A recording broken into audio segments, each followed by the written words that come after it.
Happy Easter! Today I'm making Easter popcorn squares.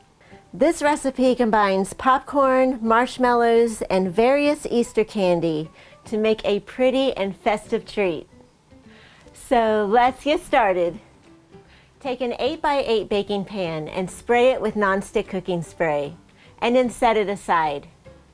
In a bowl, add 4 cups of popped popcorn and then set it aside. In a microwave-safe cup or bowl, add 1 tablespoon of butter. Now melt this in the microwave.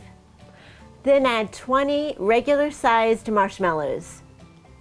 Stir this together until the marshmallows are evenly coated.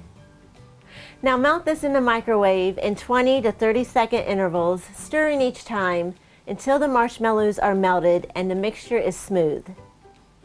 Now pour the mixture over your popcorn and stir it until it's evenly coated. Now place the coated popcorn into your prepared baking dish and slightly press it down evenly. Next, randomly press Easter M&Ms and mini Cadbury eggs into the top of the mixture. Then add sprinkles and then set it aside.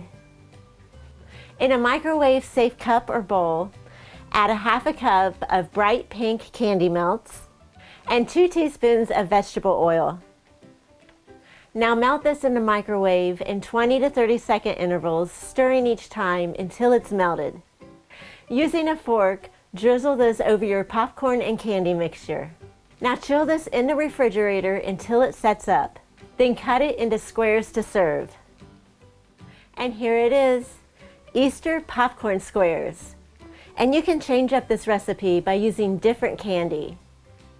For this recipe and many more, check out my website at amylynnskitchen.com.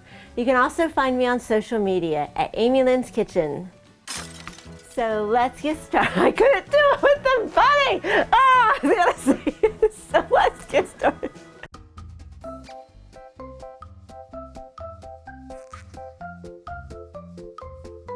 Happy Easter!